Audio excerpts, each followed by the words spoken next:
सुलभं वाक्चारं मौनम् एकेन्द्रियेष्वपि उद्गलेष्व प्रवृत्तिस्तु योगानां मौनमुत्तमम्। अनंतकारी अनंत कल्याण करना धर्म चक्रवर्ती अध्यक्ष परमात्मा शासन ની અંદર થઈ ગયેલા મહોપાધ્યાય શ્રીજી મહારાજ જ્ઞાન સારના મૌનાષ્ટકની અંદર મૌનની બહુ સુંદર પરિભાષા આપણને આપતા જણાવે છે કે મૌન માત્ર શબ્દો એ તો એકેન્દ્રિયોમાં પણ પરંતુ ઉદ્ગલમાં કોઈ પણ પ્રકારની પ્રવૃત્તિ ના થવી, ઉપયોગ ના કરે, તમારો ઉપયોગ ઉદ્ગલમાં ન જોડાય, હું અને મારા તરીકે, એ જ સાચું મૌન. ઉદ્ગલેશ્વ પ્રવૃત્તિસ્તુ યોગાનામ મૌનમ. આજે મૌન એકાદશી અને મૌનનો અર્થ આપણે કરીએ છીએ ચૂપ, પણ માત્ર ચેષ્ટાથી ચૂપ નહીં, માત્ર વાણીથી ચૂપ નહીં, પરંતુ મનથી, અભિપ્રાયોથી, વૃત્તિઓથી અને અહંકારથી ચૂપ થવું એ સાચી મૌન એકાદશી.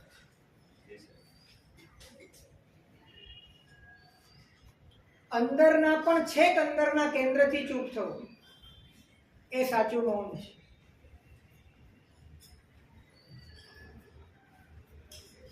મૌન આ શબ્દ સમજવા જેવો છે.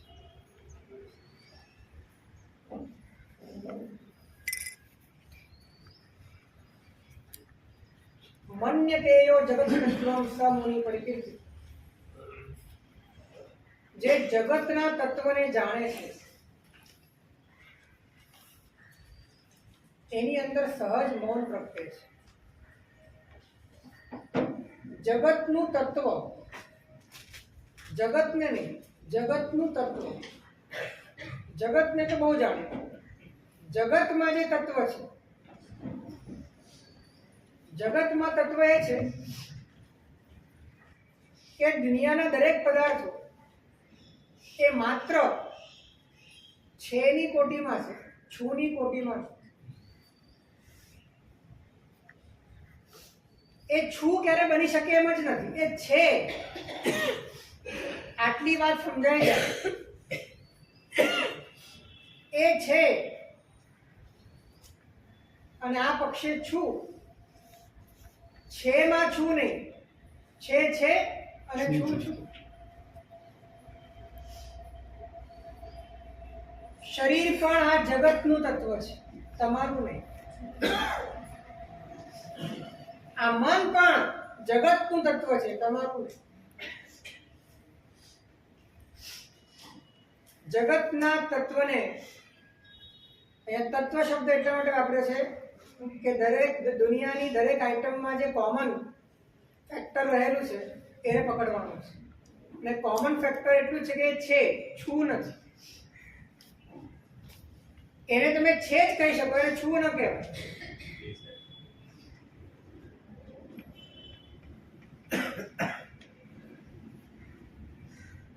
તો જે વ્યક્તિ જગતમાં રહેલા તત્વને જોઈએ છે તો એના ભીતરમાં સહજ રીતે જ પર સાથેના સંબંધની શક્યતાઓ ઘૂસાઈ જાય. અને જ્યારે સંબંધ નથી ત્યારે કોઈ ઘોંઘાટ નથી. ઘોંઘાટનું મૂળ સંબંધ છે. ઘોંઘાટ બેના સંયોજનથી ઉભો થાય છે. જ્યારે બીજા સાથે સંબંધ જ નથી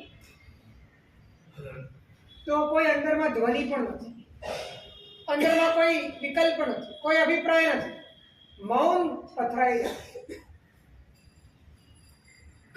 એટલા માટે કહ્યું કે મન્યતેયો જગત તત્વં સ મુનિ પરિકીર્તિ. જે જગતમાં રહેલા તત્વને જુએ છે તો એના ભીતરમાં સહજ રીતે મૌન છવાય. આપણે જગતને જોયું છે, જગતના તત્વને નથી જોયું. અને જગતને જોયા પછી આપણે જગત બની ગયા છે. કારણ કે જગતના છેમાં આપણો છું હલવાઈ ગયો છે.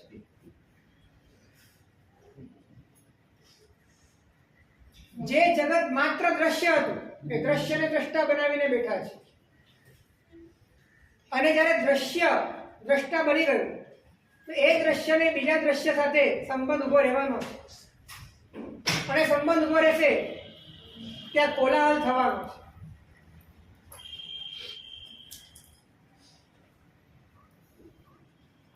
નમી રાજર્ષિની કથામાં એક વાત બહુ સરસ આવે છે કે એને વૈરાગ્ય કેમ થયું.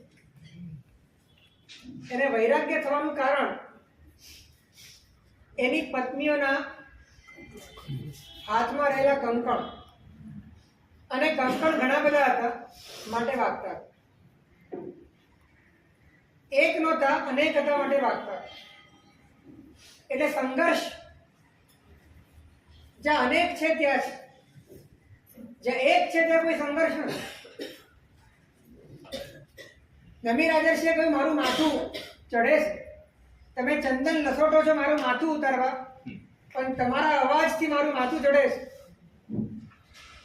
અને 8 પત્નીઓએ એક સૌભાગ્ય કંકણ રાખ્યું, બાકી બધા ઉતારીને મૂકી દીધું. પછી ચંદન લસોટાતું હતું, અવાજ નહોતો આવતો, ત્યારે પોતે વિચારે છે કે અવાજ નથી આવતો એનું કારણ શું. આમ બહુ સામાન્ય ઘટના છે, પણ મહાપુરુષો સામાન્ય ઘટનામાંથી બોધ મેળવે છે, અને મૂળ લોકો વિશેષ ઘટનામાંથી પણ બોધ નથી મેળવતા.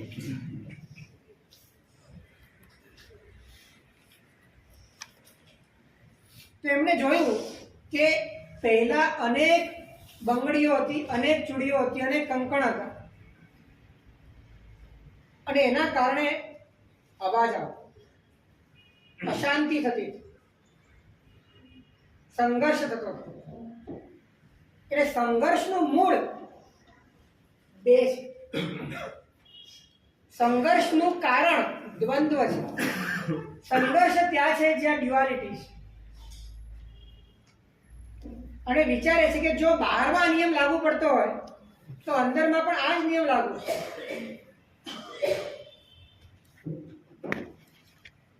અને પોતે વિચારે છે કે હું પણ અનેકની સાથે જોડાયેલો છું, જે એક નથી એની સાથે જોડાયેલો છું, માટે જ મારા જીવનમાં સંઘર્ષ છે, માટે જ અંદરમાં કોઈક સંતાપ છે, માટે જ કોઈક ને કોઈક વિકલ્પ પણ અભિપ્રાયો છે, માટે જ હર્ષ અને શોક છે. માટે અંદરથી અનેક સાથેનો સંબંધ તોડી દઉં અને માત્ર જે એક છું બસ એટલો જ રહી જાઉં. આ જ મારા જીવનની યથાર્થતા છે.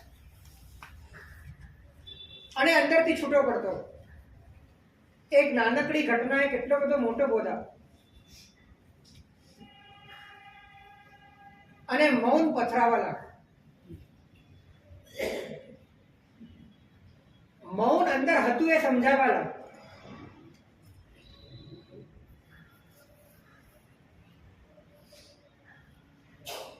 અને મિથિલાનો ધણી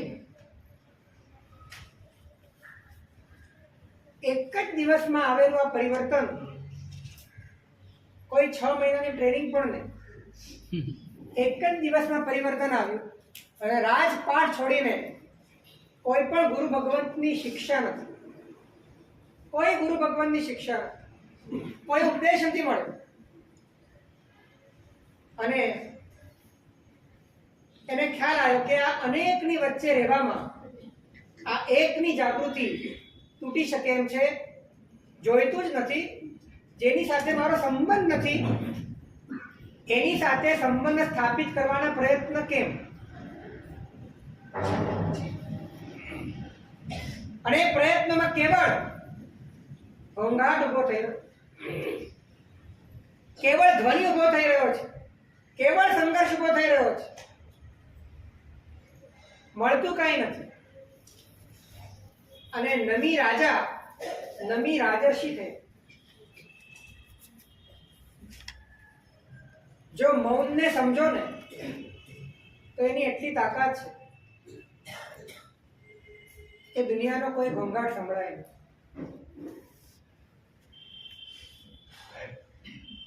તમે જેટલા દ્રષ્ટાંતો આપ્યા છે એમાં હર વ્યક્તિ પોતાના સવાલનો જવાબ પોતાની અંદરથી જ મેળવે છે, અને તમારે પણ એ જ કરવાનું છે. તો એનો અને આ શ્રવણ સાથે કેવી રીતે ટાલી થાય? હકીકતમાં નવી રાજર્ષિ એ પૂર્વ ભાવમાં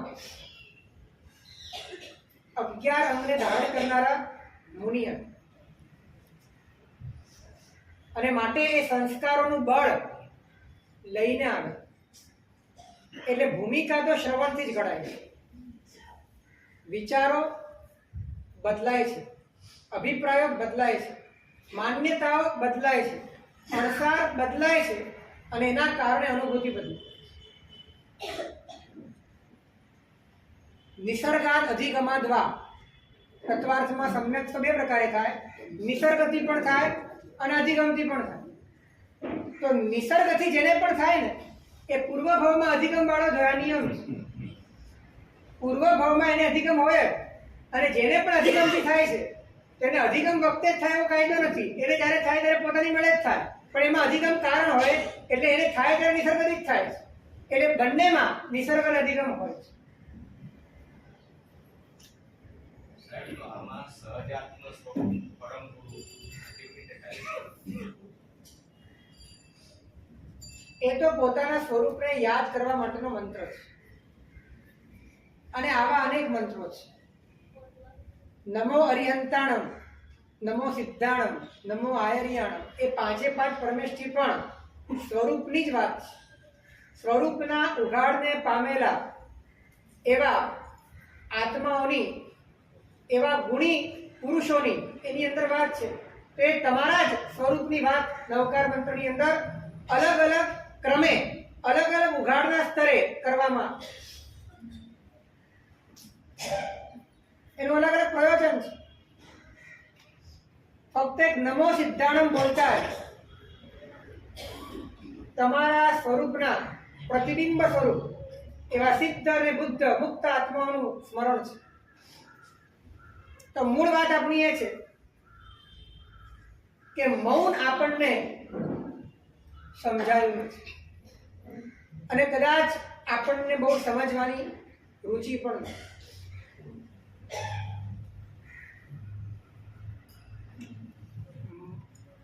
શબ્દ માટે જોઈએ છે, શબ્દ માટે કોઈક જોઈએ છે, શબ્દ માટે શબ્દ જોઈએ છે, પણ તમારા હોવા માટે કાંઈ નથી. વિચાર માટે વિષય જોઈએ છે, વિચાર માટે વિચાર જોઈએ છે, પણ નિર્વિચાર માટે કાંઈ નથી. વિકલ્પ માટે સામે કોઈ પદાર્થ જોઈએ છે, કોઈ પાત્ર જોઈએ છે, રાગ દ્વેષ જોઈએ છે. નિર્વિકલ્પ માટે કાંઈ નથી. જેને માટે કાંઈ ન જોઈએ એ તમને જોઈતું નથી, અને જેને માટે બધું જોઈએ એ તમને બધું જ જોઈએ.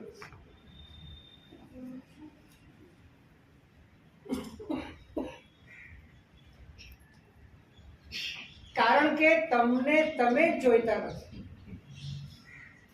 બાકી બધું જોઈએ છે. બાકી બધું જોઈએ છે.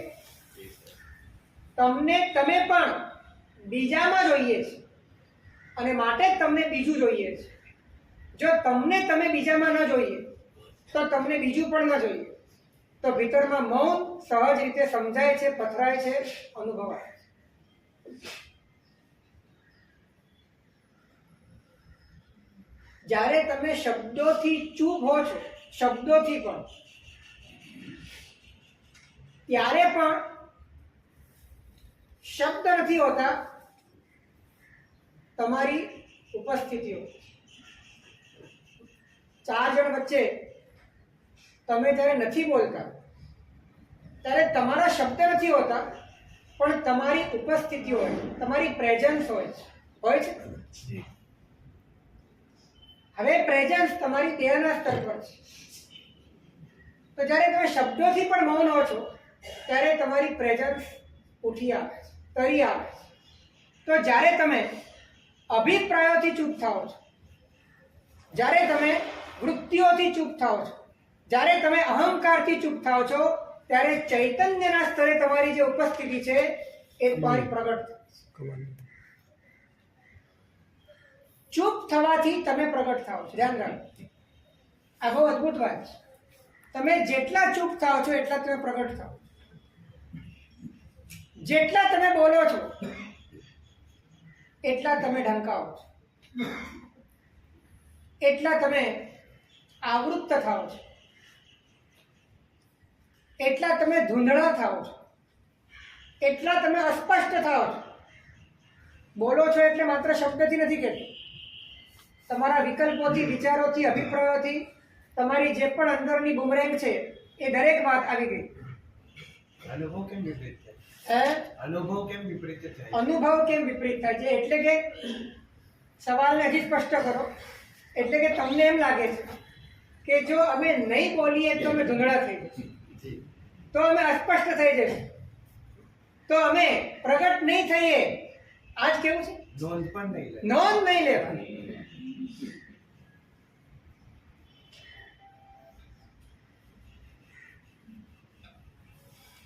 હકીકત એ છે કે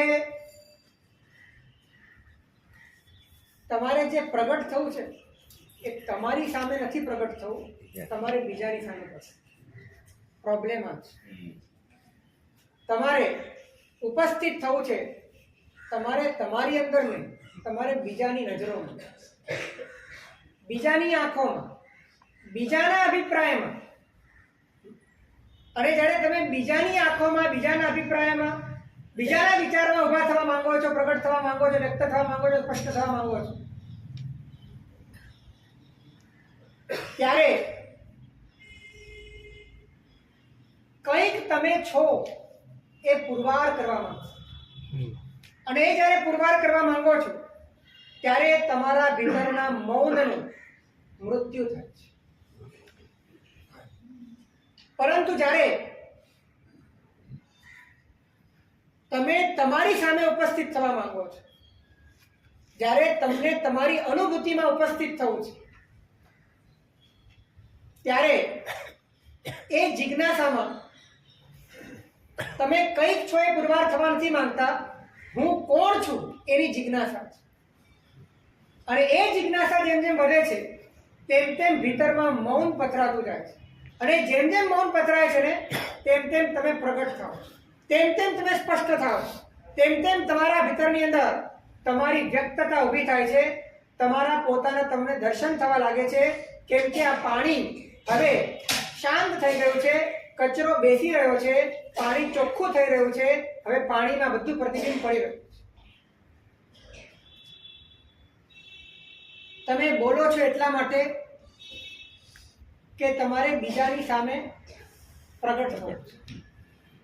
અને યોગી પુરુષો એટલા માટે મૌન થાય છે કે એમને પોતાની જાતમાં પ્રગટ થવું છે, પોતાની અનુભૂતિમાં પ્રગટ થવું છે, પોતે કોણ છે એનો અનુભવ કરવો છે. એમને બીજાની નજરોમાં, બીજાના અભિપ્રાયોમાં એમને એ પરવશ, બીજાના સર્ટિફિકેટ ઉપર પોતાની હયાતીનો અનુભવ નથી કરવો. પોતાની હયાતી પોતાના આધારે કરવી.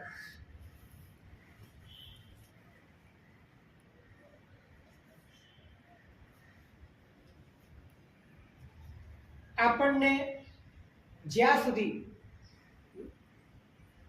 બીજાની નજરોમાં આપણે આપણા હોવાની,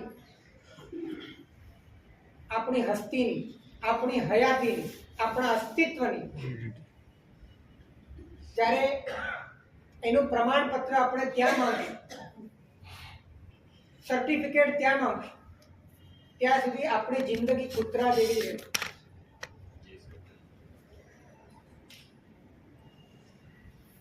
પૂંછડીઓ પટપટાવે છે કૂતરો, એનો અર્થ એ છે કે એને બિસ્કિટની લાલચ છે. એ રીતે આપણા ભીતરમાં વિકલ્પોના છટપટાટ થાય છે, કારણ કે આપણા ભીતરની અંદર બીજાના અભિપ્રાયોમાં આપણું કેટલું મૂલ્ય છે એની લાલચ છે.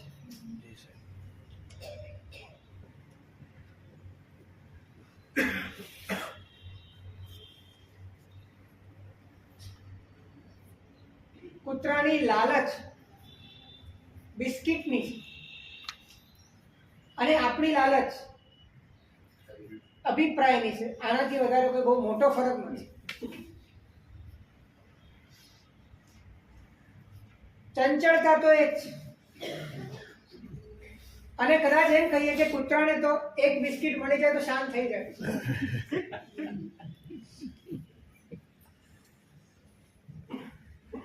આપણને રોજ નવી નવી કંપનીના બિસ્કિટ જોઈએ, રોજ નવા અભિપ્રાયો જોઈએ છે, રોજ નવી પ્રશંસા જોઈએ છે, રોજ કોકની આંખોમાં આપણા માટે નવું સન્માન જોઈએ છે, અને સતત એ માટે આપણે કંઈક કરવા માંગીએ છીએ, એ માટે જીવવા માંગીએ છીએ. આખી ભાડે આપેલી જિંદગી છે, રેન્ટ પર ચાલે છે.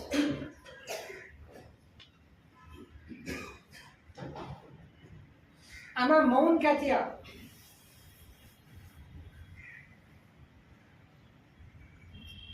મૌન એ સ્વતંત્રતા છે. બીજો તમારા અસ્તિત્વને પ્રમાણિત ન કરી શકે, તમે જ તમારા અસ્તિત્વને પ્રમાણિત કરી શકો, એ ખુમારી છે. તમે જ અનુભવી શકો કે તમે કોણ છો.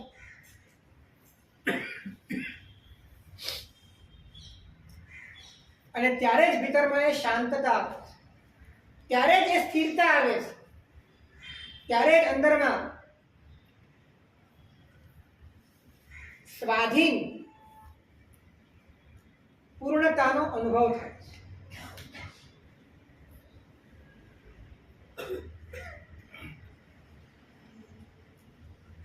બહુ જ ગુલામી છે, બહુ મોટી ગુલામી છે.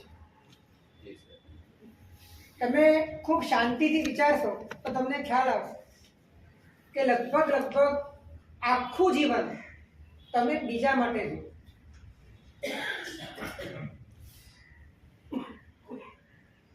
તમારા ખ્યાલો જ બીજા માટેના છે. તમારા માપદંડ જ બીજાની નજરથી નક્કી થયેલા છે.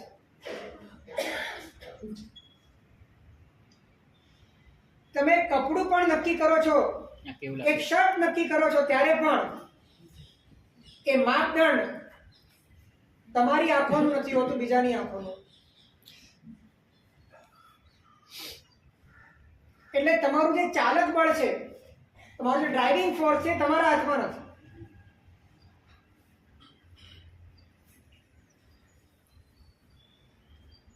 અને છતાં પણ તમે કહો છો કે આ ફ્રીડમ છે. જંજીરોમાં બંધાયેલો કેદી એમ કહે છે કે હું મુક્ત છું. એના જેવી આ વાત પડે પણ તમે બંધાયેલા છો. ડગલે ને પગલે તમારા પગમાં બેડીઓ છે.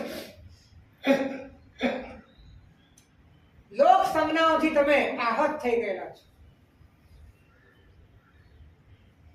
લોકોના અભિપ્રાય એ તમારું જીવનનું શાસ્ત્ર છે. અને લોકોના અભિપ્રાયોમાં જો પાપ પુણ્ય ગણાતું હોય તો તમારા જીવનમાં પણ પુણ્ય જ ગણાશે. અને પુણ્ય પાપ ગણાતું હશે તો તમારા જીવનમાં પણ પાપ જ ગણાશે. અને માટે જ્ઞાનીઓ કહે છે કે જેને પોતાના આત્મકલ્યાણના માર્ગે ચાલવું હોય એને લોક સંજ્ઞા સાથે છેડો ફાડવો જ પડે અને કાતર મૂકવી જ પડે.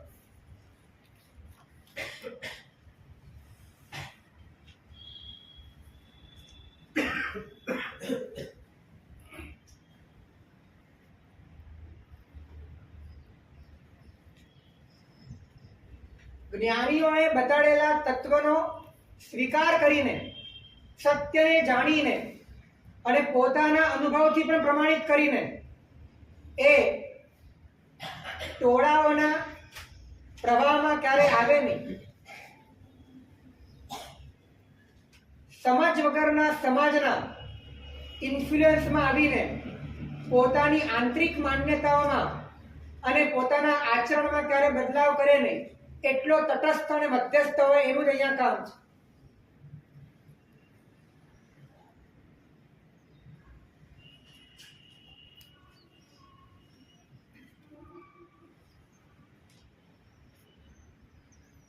બીજાના અભિપ્રાયોના આધારે જેનું જીવન નક્કી થાય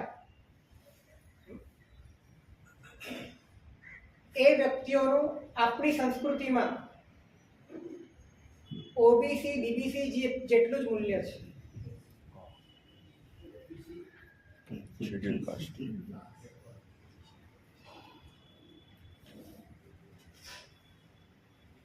કારણ કે તમને ખ્યાલ હશે, તમે જેને હીરો કહો છો સંસ્કૃતિમાં એને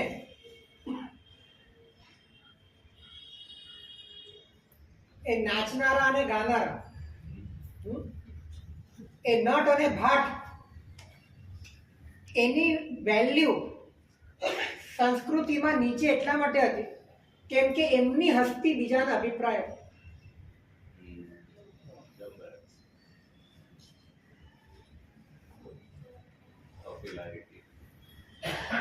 જ્યારે તમે બીજાની આંખોના આધારે જીવો છો,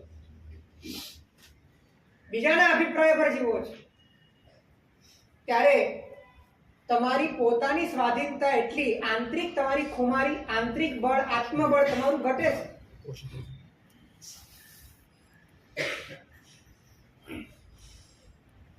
પણ આ કળીકાળનો દુષ્પ્રભાવ એવો છે કે તમે અંતરથી જેટલા પાયમાલ થાવ એટલા બાહ્ય સ્તરે તમે વધારે શ્રેષ્ઠ ગણો, સેલિબ્રિટી ગણો.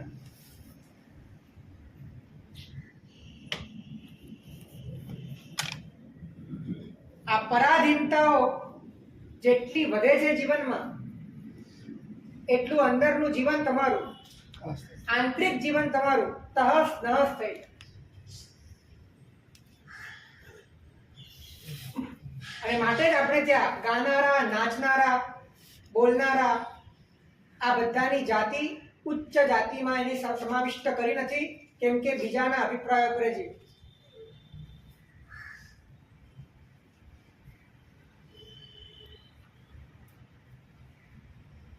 સંસ્કૃતિ પણ અધ્યાત્મ સાથે જોડાયેલી હતી. એમાં પણ માપદંડ એ હતા કે અંદરની ક્વોલિટી કેટલી છે, એના આધારે નક્કી કરવામાં આવતું હતું કે વર્ણ કયો છે. સૌથી પહેલો નંબર કોને આવે? જે દેહની પણ પરવા ન કરે એને સૌથી પહેલો નંબર આપ્યો ક્ષત્રિય. જે આ જીવન જ્ઞાન સાથે જોડાયેલો હોય એને બીજો નંબર આપ્યો બ્રાહ્મણ. જે જીવો સાથે જોડાયેલો હોય એને ત્રીજો નંબર આપ્યો વૈશ્ય. અને જે મૃત વસ્તુઓ સાથે અને બીજાને આધીન થઈને ક્ષુદ્રતા સાથે જીવનારો હોય એને ચોથો નંબર આપ્યો.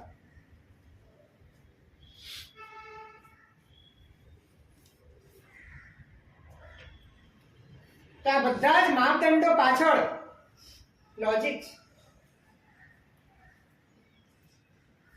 અને લોજિકમાં વધુ ને વધુ પોતાના ભીતરને ઉત્થાનના પંથે લઈ જવાની વાત હતી.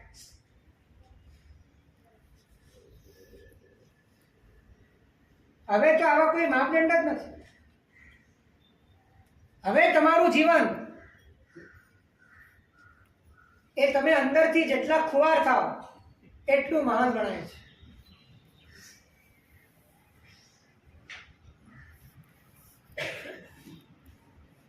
અંદરથી કેટલા ભ્રષ્ટ થાવ છો એના ઉપર તમને મૂલ્ય મળે છે.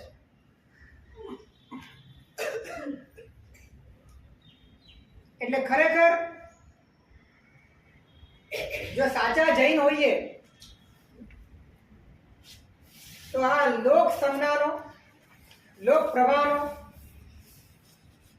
લોકોના ઇન્ફ્લુઅન્સનો, લોકોના નજરોથી પ્રભાવિત થવાનો જે આપણી અંદર એક વીકનેસ રહેલી છે, જે નબળાઈ રહેલી છે, એને ઉખાડીને ફેંકવા જોઈએ. સાહેબ આજના મોડર્ન જમાનામાં સોશિયલ મીડિયા પર કેટલી પોસ્ટ મૂકે છે એના શું રિપ્લાય આવે છે એના પર જ અંદરની ખુશી ને એ બધું એ જ તો કહેવા માંગુ છું. પણ એ ભરમાર ફાટી નીકળી જાય છે નહીં રહેતા આઉટડેટ જઈએ છું બધા કોઈ ગણકાર છે ને એ ગણકારે તો શું ફાયદો થાય છે? એ ગણકારે છે તો ફાયદો શું થાય છે મને જણાવો. ગગા તો નથી લાગતા, હે? ગગા તો નથી લાગતા એમ. કોની નજરમાં? ઘગાઓની નજરમાં ઘગા નથી લાગતા ને. તમે ઘગાઓની નજરમાં ઘગા ન લાગો એનાથી મોટું સૌભાગ્ય કોઈ નથી.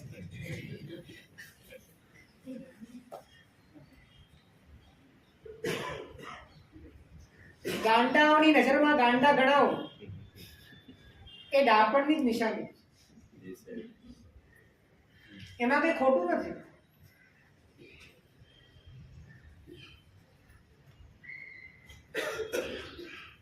જ્યારે ચિત્ત વૃત્તિઓ દિવસે ને દિવસે આટલી બધી પાયમાલ, પરાધીન, સંક્લિષ્ટ, અસ્થિર, ખુમારી વગરની, બીજાના અભિપ્રાયો પર અંદરમાં આખું વાતાવરણ બદલાઈ જાય 1 મિનિટમાં અને બીજી મિનિટે પાછું ચડી જાય, એવું કઈ ધમધડા વગરનું આવું આંતરિક જીવન એ ક્યારે પણ આપણી પરંપરાના કોઈ બાપ દાદાએ ભોગવ્યું નથી.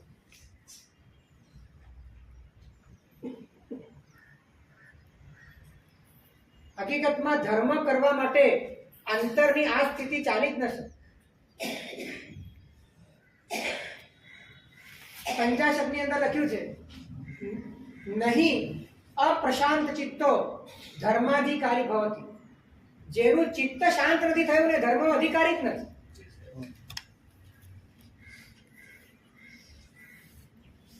કારણ કે ધર્મ એ તમને સત્ય સુધી પહોંચાડવા માંગે છે. ધર્મ તમને તમારી પોતાની રિયાલિટી સુધી પહોંચાડવા માંગે છે. ત્યારે તમે એના માટે સમર્પિત થવા માટે અંદરમાં પાત્રતા કેળવીને નથી રાખી, ત્યારે એ સત્યને પામવાની તમારી કોઈ શક્યતા નથી. સત્ય પામવા માટે અંદરમાં શાંતિ જોઈએ. સત્ય પામવા માટે અંદરમાં સ્થિરતા જોઈએ. અને સ્થિરતા અને શાંતિ માટે બીજાના અભિપ્રાયોથી જીવન જીવવાની પોતાની ગુલામીને એને ક્યાંક ને ક્યાંક કાપવી જ પડશે અને કાતર મૂકવી જ પડશે.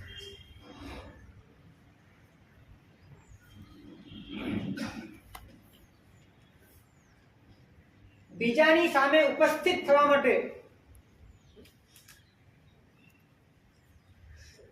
શબ્દ જોઈએ છે,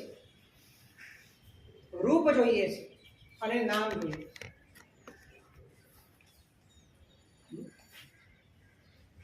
બીજાની સામે ઉપસ્થિત થવા માટે શબ્દ, રૂપ અને નામ આ 3 જોઈએ. આ 3 ભૂલી જાઓ. આ 3 ભૂલી જાઓ. શબ્દ ભૂલી જાઓ, તમે તમારું નામ ભૂલી જાઓ અને તમે તમારો આકાર ભૂલી જાઓ.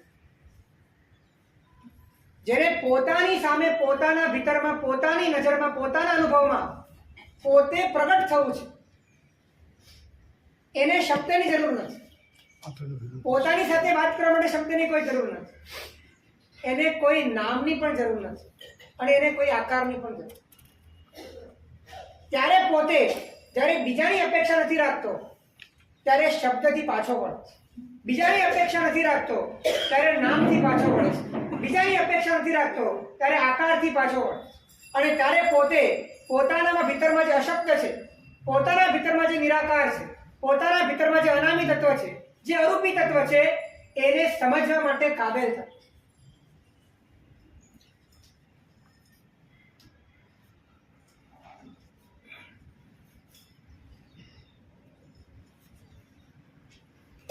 બધો જ ઘોંઘાટ, બધો જ સંક્લેશ, બધો જ અવાજ બીજાની સામે ઉપસ્થિત રહેવાની વૃત્તિમાંથી જન્મે. જો તમારા મનમાં એવું છે જ નહીં તો કોઈ ઘોંઘાટ જ નથી જીવન.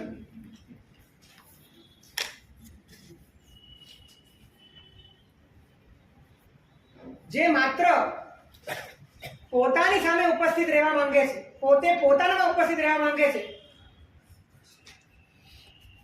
બીજાના અભિપ્રાયોની એને કોઈ જરૂર નથી, એ માત્ર પોતે પોતાનામાં જ રહેવા માંગે છે, તો ત્યાં મૌન પથરાય છે. એક વાત કહું, જો તમે બીજાની સામે ઉપસ્થિત રહેવા માંગો છો ત્યારે તમે એકલા હો ને, એકલા તો પણ ઘોંઘાટ છે.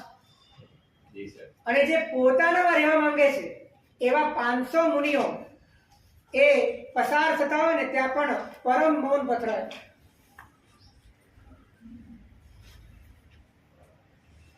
શાસ્ત્રમાં દ્રષ્ટાંત આવે છે કે વંદન કરવા ગયા રાજા અને ઉદ્યાનમાં રહેલા મુનિઓ 500 મુનિઓ, કોઈ એક શબ્દ નથી, કોઈ અવાજ નથી. અને માત્ર મોઢેથી અવાજ નથી એવું નથી, કેમ કે ઘણી વખત રીસામણા થાય તમારા ઘર. મોઢેથી અવાજ નહીં, મુખ ઉપર એ પણ દેખાય છે કે વિચારનો પણ અવાજ નથી, વિકલ્પનો પણ અવાજ નથી, કોઈ અભિપ્રાયનો પણ અવાજ નથી, કોઈ આઈડેન્ટિટીનો પણ અવાજ નથી, કોઈ અવાજ જ નથી. અને એ શાંતિ અને રાજમહેલમાં નથી લાગતી જે ઉદ્યાનમાં લાગે. અને પાછો એ રાજમહેલ જતો નથી, ત્યાં જ મમ મુંડા વેહ મમ પૌવા વેહ મમ વેસમ સમપ્ત.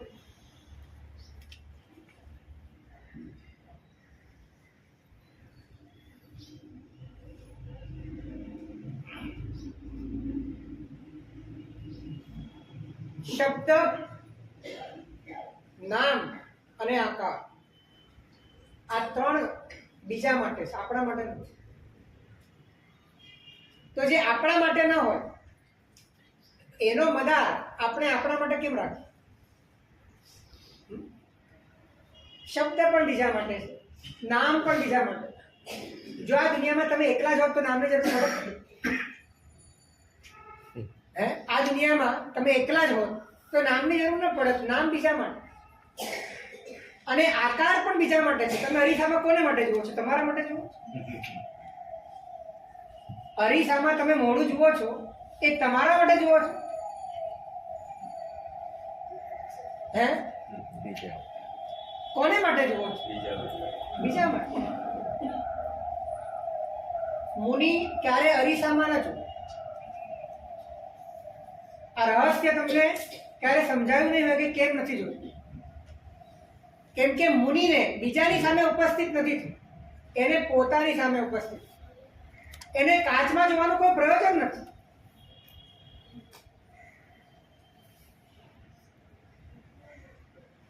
અંદરના અરીસા ભર્યા. એ પોતે જ અરીસો છે, પોતે જ અરીસો છે. મુનિઓની નહીં, શ્રાવકોમાં પણ એવા હોય છે કે જે આ વાતને અંદરથી સમજેલા હોય છે, તો એને બીજાના અભિપ્રાયોની ગુલામીમાં રહેવું ગમતું નથી. કુમારપાળભાઈ વી શાહ લગભગ છેલ્લા 50 વર્ષમાં એક પણ વાર અરીસામાં મોઢું જોયું નથી. અને છતાં પણ એમનું મોઢું જોવા બધા આવે છે. અને તમે આટલું બધું જુઓ છો.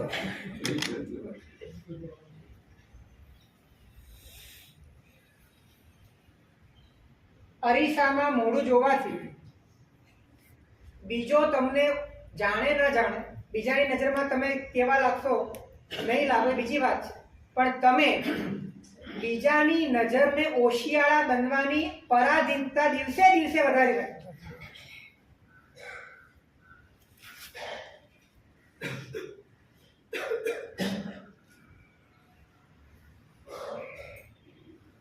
મારું નામ, મારું રૂપ, મારો આકાર,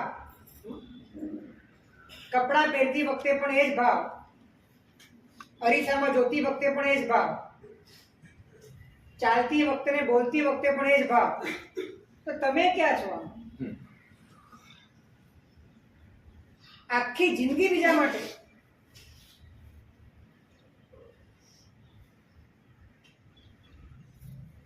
મૌનનો અર્થ સમજવો ખરેખર બહુ અઘરો છે.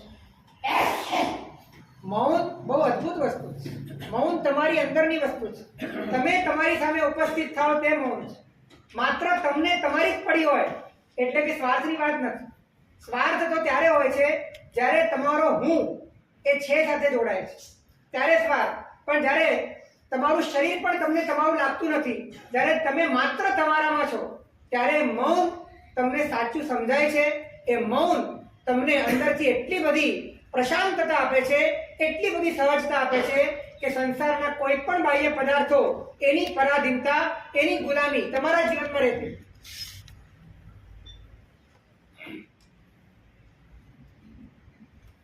તમે શબ્દ બોલો છો, એ શબ્દ એની પાછળ વિચાર હોય છે, બરાબર છે? એ વિચારની પાછળ તમારો કોઈ અભિપ્રાય હોય છે, અને તમારા અભિપ્રાયની પાછળ તમારો અહંકાર હોય છે. જ્યારે જ્ઞાનીઓ એમ કહે છે કે ચૂપ થા, ત્યારે એ ધક્કો ભલે શબ્દથી મારે છે, પણ એનો હડસેલો છે કે અહંકાર પર લાગવો જોઈએ. તમારે માત્ર શબ્દથી ચૂપ નથી થવાનું, વિચારથી પણ થવાનું. માત્ર વિચારથી નથી થવાનું, ઓપિનિયનથી પણ થવાનું. અને માત્ર ઓપિનિયનથી પણ નહીં, હું કાંઈક છું એ કાંઈક પણ નીકળી જાય, અહંકારથી પણ મૌન થવાનું.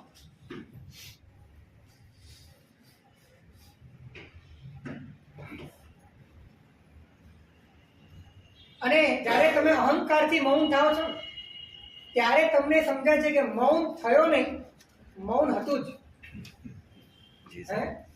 મૌન થયો નથી, મૌન હતું જ. મને હવે મૌન સમજાય છે.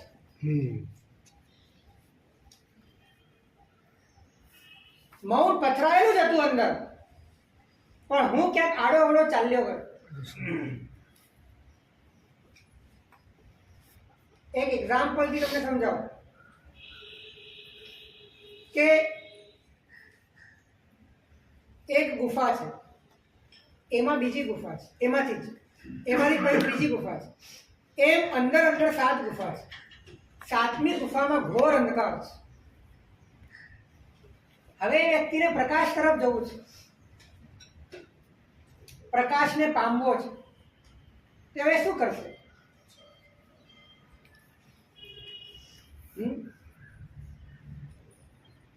એ જેમ જેમ ગુફાના અંદરના ભાગને છોડતો જાય છે અને બહાર તરફ આવતો જાય છે, રિવર્સ. 7માંથી 6 આવે, 6થી 5મે આવે, 5મેથી 4થે આવે, એમ પહેલી ગુફામાં આવે ત્યારે એને પ્રકાશ પામવો પડે છે કે પ્રકાશ છે જ. એવી રીતે તમારા ભીતરમાં મૌન છે જ. તમારે ફક્ત અંધકાર છોડવાનો છે, તમારે માત્ર સંબંધ છોડવાનો છે, તમારે માત્ર શબ્દ રૂપ અને નામ છોડવાનું. પ્રકાશ અંદર પડેલો છે, મૌન અંદર પથરાય. સાહેબ, આ બધી ગુફાઓ દુનિયા છે એટલે આવેલી છે. આ બધી ગુફાઓ દુનિયા જગત છે એટલે આવેલી છે. જગત છે માટે ગુફાઓ નથી, જગત સાથેનો સંબંધ છે માટે અંધકાર છે, માટે આ ગુફાઓ છે. બાકી જગતને જગત તરીકે જુઓ તો પ્રકાશ જ છે, પણ જગતને તમે હું અને મારા તરીકે પણ જુઓ છો એટલે અંધકાર છે. સાહેબ, કોલાહલ અંદર છે કે બહાર છે? કોલાહલ અંદર છે, બહાર કશો કોલાહલ નથી. બહાર કોઈ કોલાહલ નથી. અને એટલા માટે જે મહાત્મા, જે સાધક પોતાના ભીતરના મૌનને ચાખી ગયા હોય છે, એનો સ્વાદ જેને લઈ લીધો હોય છે, એ બોલે છે ત્યારે પણ બોલતા નથી, એ જ્યારે કંઈક કરે છે ત્યારે પણ કશું કરતા નથી, એ ચાલે છે ત્યારે પણ ચાલતા નથી, મૌન એમનું ચાલે. અને આપણું એવું છે કે નથી બોલતા ત્યારે પણ બોલીએ છીએ, નથી ચાલતા ત્યારે પણ ચાલીએ છીએ, નથી કરતા ત્યારે પણ કરીએ છીએ.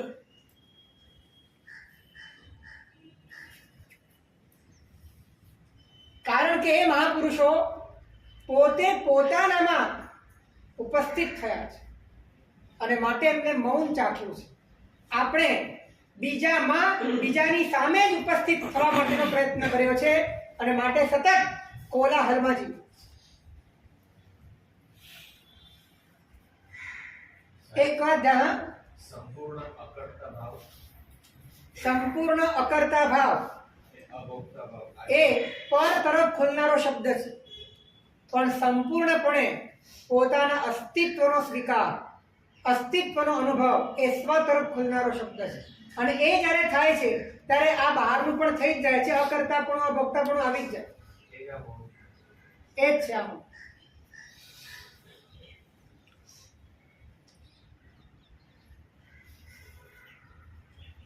તો મારે પૂછવું છે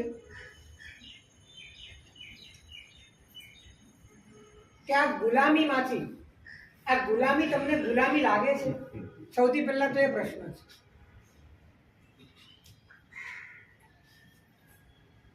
તમારા હોવાનો, જીવવાનો, વિચારવાનો બધો જ રિમોટ કંટ્રોલ બીજાને નજરોમાં હોય.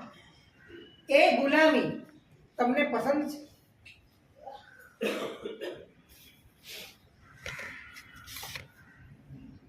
એક નાનકડું રમકડું હોય ને, એનો પણ રિમોટ કંટ્રોલ એક જ હોય, પણ તમે એવા રમકડા છો કે એટલા બધા રિમોટ કંટ્રોલ છે કે વાત ન પૂછો.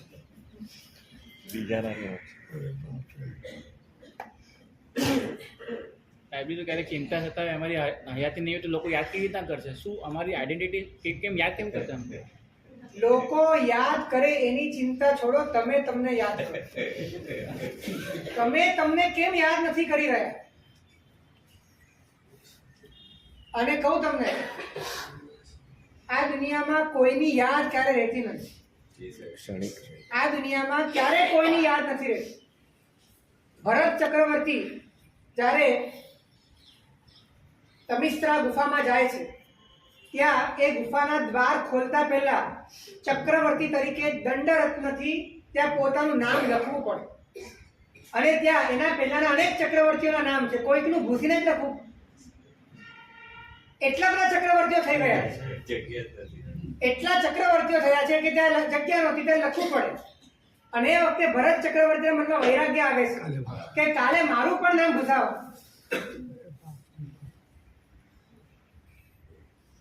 અને આપણે શેની ચિંતા કરીએ છીએ કે કોઈક મને યાદ નહીં રાખે? અરે તમે તમને યાદ કરી લો, એનાથી મોટી કોઈ સદઘટના નથી. આ મનુષ્યનો જીવન કોઈને યાદ કરવા માટે નથી મળતું, તમને પોતાને યાદ કરવા માટે મળે. તમે અનંતકાળથી તમને ભૂલી ગયા છો, એને તમે યાદ કરી.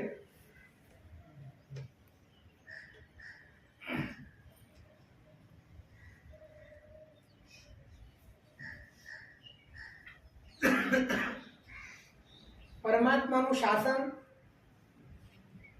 લોકોત્તર છે અને એ મળ્યું છે આપણા જેવા મુખલિસોને, કે જેને સતત આવી ગુલામીમાં જીવવું ગમે છે, જે શાસન વાત સ્વતંત્રતાની કરે છે અને આપણા જીવનમાં મહિમા કેવળ પ્રતંત્રતાનો.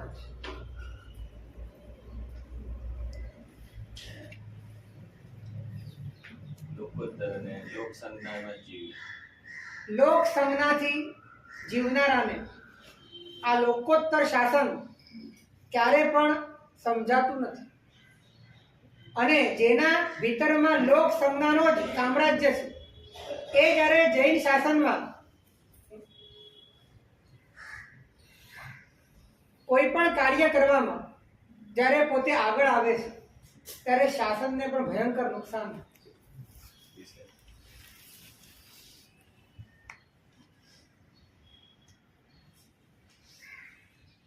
આજે આ મૌન એકાદશીના દિવસે આપણા ભીતરમાં આ દીવડો પ્રગટવો જોઈએ કે મારી અંદરમાં રહેલી સાતમી ગુફામાં પ્રકાશ પથરાયેલો છે, મૌન છવાયેલું છે. મારે ત્યાં ઓગળી જવાનું છે, આના સિવાય કાંઈ નથી.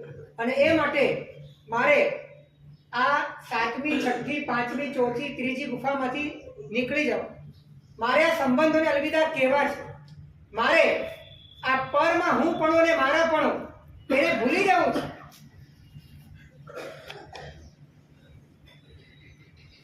તો અંદર ખ્યાલ આવશે કે ખરેખર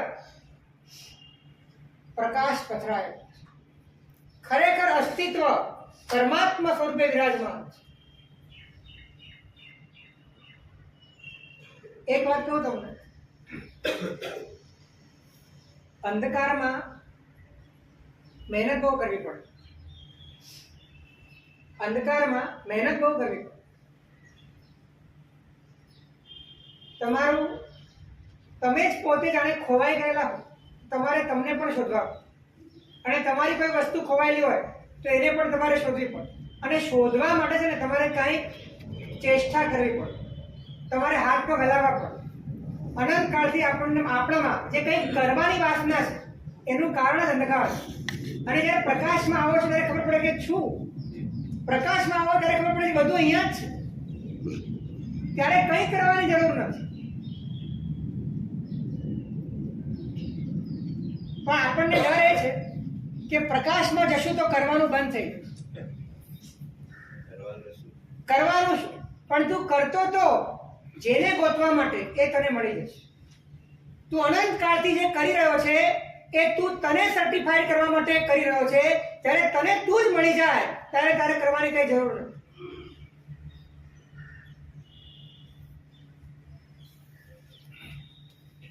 એક વાત ધ્યાનમાં રાખજો કે જ્યાં સુધી તમે બીજા છો, તમે ત્યાં સુધી બીજાના સર્ટિફિકેટ જોઈશે.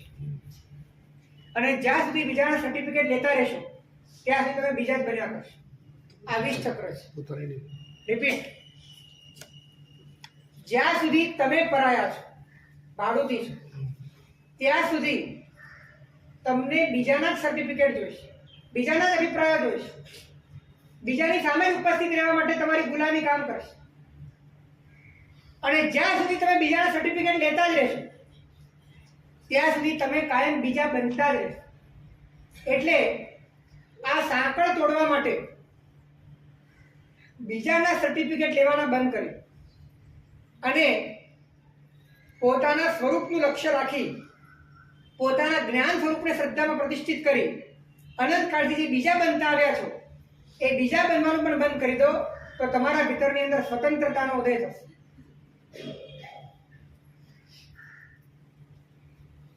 ખરેખર પરમાત્માનું શાસન એટલું ચોખ્ખું છે, એટલું બધું સ્વચ્છ છે, એટલું બધું લોજિકલ છે, એટલું બ્યુટીફુલ છે,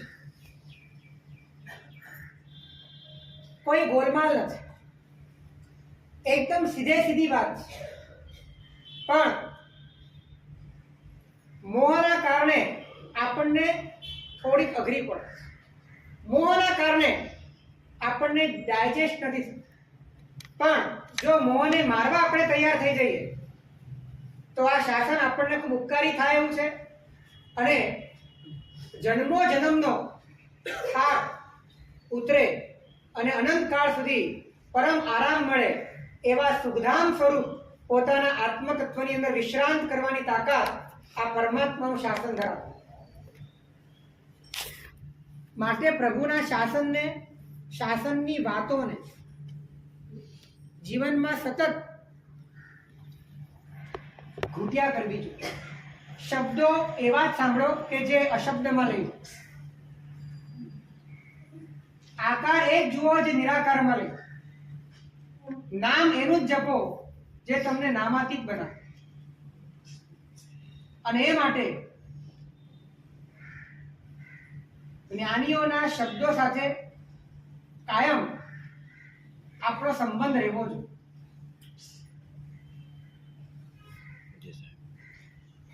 સંસારીઓના શબ્દો સાથે બહુ સંબંધ રાખો, પણ એ શબ્દો તમને સંઘર્ષમાં લઈ જશે, શાંતિમાં નહીં લઈ.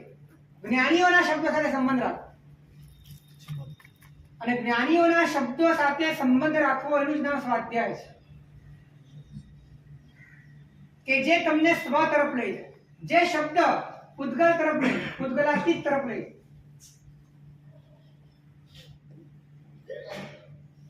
અમારું ચોમાસું થયું, જ્ઞાનસાર ગ્રંથ ઉપરના પ્રવચનો થયા અને શબ્દના માધ્યમે અશબ્દની કંઈક વાત તમારા ભીતરમાં પણ એ રુચિનો વિસ્તાર છે અને આ રુચિના માધ્યમે ક્યાંક ને ક્યાંક આ ગુલામી પ્રત્યે પણ અંદરમાં વૈરાગ્ય પ્રગટ થયું. હવે આ વૈરાગ્યનો દીવડો સતત પ્રગટતો રહે અને ભીતરમાં પ્રકાશ પાથરતો રહે એ માટે સ્વાધ્યાયનું તેલ પૂરવું બહુ જરૂરી છે. જી સાહેબ. અમે તો અહીંથી ચાલ્યા જશું પણ તમને મળેલા શબ્દો અને જ્ઞાનીઓએ અપાર કરુણા કરીને ગ્રંથમાં પોતાની હૃદયની કરુણાને શબ્દબદ્ધ કરીને જે ગ્રંથો બનાવ્યા છે એવા અનેક ગ્રંથો, એનો સ્વાધ્યાય, એનો પરામર્શ, એનો વિમર્શ એ આપણા જીવનનું આવશ્યક, અનિવાર્ય અને અવિભાજ્ય અંગ બની જવું જોઈએ. જીવનમાં બીજું કંઈ થાય કે ન થાય પણ સ્વાધ્યાય તો થવો જ જોઈએ. આ એક ટેક એટલા માટે છે ને, બહુ સરસ શબ્દ છે, બહુ સરસ વાક્ય છે, સજ્જાય સમો તવો નથી. સ્વાધ્યાય જેવો બીજો કોઈ તપ નથી. માસક ક્ષમણ કરતા પણ સ્વાધ્યાયનો તપ ચડી છે. કારણ કે સ્વાધ્યાય તમારા મગજને ફેરવવાનું કામ કરે છે, તમારી માન્યતાને ફેરવવાનું કામ કરે છે, તમારી અનાદિકાળના અંતરના પ્રભાવને બદલવાનું કામ કરે છે અને એ જ કામ તો કરવાનું છે. માટે તમારા જીવનમાં પૂજાનું જેટલું મહત્વ છે, અપેક્ષા એના કરતા સ્વાધ્યાયનું મહત્વ વધારે. અને માટે જ ગચ્છાધિપતિ જયઘોષેશ્વરજી મહારાજ કહેતા હતા કે જ્યારે વ્યાખ્યાન ચાલતું હોય ત્યારે પૂજા કરવા જાઓ તો પ્રાયશ્ચિત.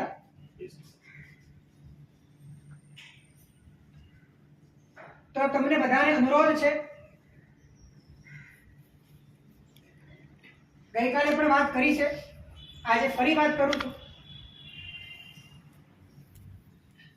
અમે ગયા પછી અહીંયા આ ઉપાશ્રયમાં રોજ સ્વાધ્યાય ગુંજવો જોઈએ. રોજ જ્ઞાનીઓના શબ્દો સાથે ગોઠડી થવી જોઈએ. રોજ ભીતરની અંદર આવા જ સંવેગ અને નિર્વેદના ભાવો ઉછળવા જોઈએ. અને એ માટે